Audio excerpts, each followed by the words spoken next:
Google-ийн Quantum лаборатори өөрсдийнхөө хөгжүүлсэн Willow Quant чипээ анх удаа практикт амжилттай туршиж дэлхийн хамгийн хүчирхэг суперкомпьютероос 13,000 дахин хурдан туршилтыг хийж чадсан байна гэдгийг бол хэдхэн цагийн өмнө зарлалаа. Тэгэхээр Google компанийн хувьд өнгөрсөн жил анх удаа өөрсдийнхөө Willow гэдэг чипээ танилцуулахдаа Quant компьютеруудын хувьд хамгийн гол асуудал болоод байгаа алдааны алгоритм гэдэг зүйлийг бол шийдэж чадсан гэдгээ зарлж байсан. Тэгэхээр энэ бол шинжлэх ухааны суурь томоохон хэмжээний нээлт буюу англиар breakthrough гэж нэрлэдэг тийм ийм зүйлийг бол хийж байсан. Тэгэхээр энэ удаагийн тэр чип дээрээ суурлаад өмнө нь хизээч энэ алдааны алгоритмуудыг яг одоо энэтрийн туршсан алдааны алгоритмыг практикт хизээж туршиж байгаагүй юм байна. Тэгээ практик туршиж чадсанараа квант компьютерийн хэрэглээг дахин ойртуулж.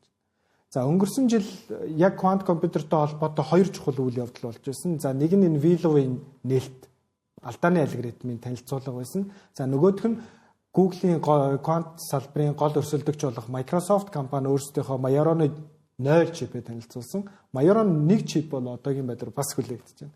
За энэ үйл явдлын дараачаар технологийн салбарт ер нь яг энэ квант зах зээл, квант тооцоолол, квант компьютер чинь хэрэглээ нэвтрэх болцсон юм биш үү?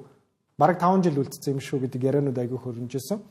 Гэхдээ одоо яг хамгийн хүчирхэг тооцоолол системийг бүтээж байгаа компани болох Nvidia тийм Nvidia-гийн гүйцэтгэх захирал Jensen Huang арай болоогүй. Ер нь бол 20 жилийн хугацаа байгаа. Дахиад биднэрт зай байна. Гэхдээ тухайн үед Nvidia компани бас квантын зах зээл рүү өөрсдөө лаборатори байгуулж орж ирж байсан. За энэ нээлтийн тусламжтайгаар эрүүл мэндийн салбар болон материал судлалт томоохон хэмжээний үсрэлт гарч магадгүй гэдгийг бол Google компани өөрсдийнхөө албан ёсны хэвлэлийн мэдээлэлд бас дурдсан байлаа. Тэгэхээр квант компьютертэй холбоотой ийм сонирхолтой мэдээлэл